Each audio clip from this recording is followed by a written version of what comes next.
আহারে, আপাই না জানি কত সুন্দর হয়েছে। দেশে থাকতে সারা বাংলাদেশের পেশারে আপাই কত বুড়ো হয়ে গেছিল গা। এখানে তো আরামায় এসে রয়েছে। আমার আপাই অনেক সুন্দরী হয়েছে।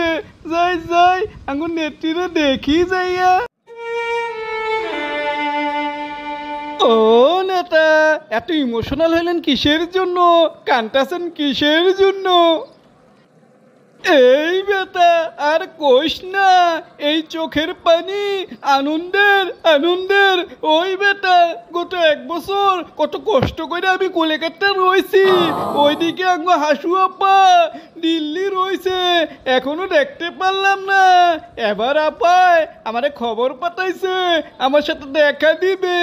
এই খুশিতে আমি শিকার পড়তাছি, কান্তাছি, খুশিরই কান্দা কান্তাছি রে।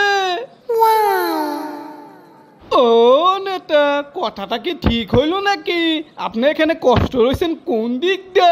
10 তলা বিল্ডিং কিনা লইছেন, কর্মচারী পছন্দ হয় না দেখা আমাকে দেশ থেকে পাসপোর্ট ভিসা কইরা লই আইছেন, লাখ লাখ টাকা বাংতেছেন, আবার কষ্ট।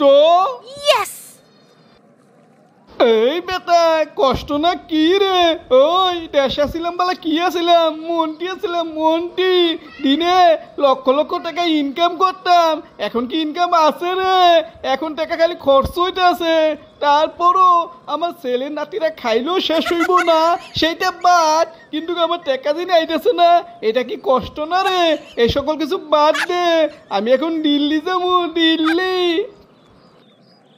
সব পাগল ছাগলের দল টেস্টারে খাইয়াইয়া এখন এখানে বন্ডামি করে, নাটক করে, হারামজাদারা মরলো মানুষ হইব না। ঠিক আছে, সম্পূর্ণ তো মজিব কতই হয়েছে। আপাই দেখলে খুশি হইব। আহারে, আপাই না জানি কত সুন্দর হয়েছে। দেশে থাকতে সারা বাংলাদেশের পেশারে আপাই কত বুড়ো হয়ে গেছিল গা। এখানে তো আরামায় এসে রয়েছে। আমার আপাই অনেক সুন্দরী হয়েছে। যাই যাই আঙ্গুর নেত্রীরে দেখি যাইয়া।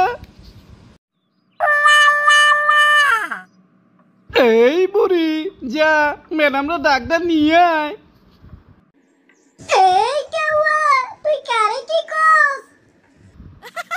এই যত বড় মুখ না তত বড় কথা। আমার হাসু আপায় কেরে যে তোরে কাজের মাই হিসেবে রাখছে, তুই তো বুড়ি বুড়া।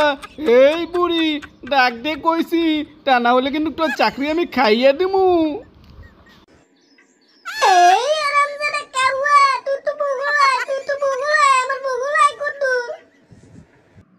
এই বুড়ি আমি কি তোরে ডরাই নাকি? দাঁড়া আইতাছি বগুলো, খেলবি তুই কর।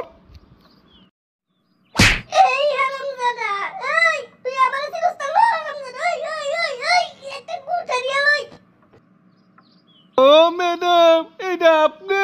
আমি বিশ্বাস করি না, আমি বিশ্বাস করি না।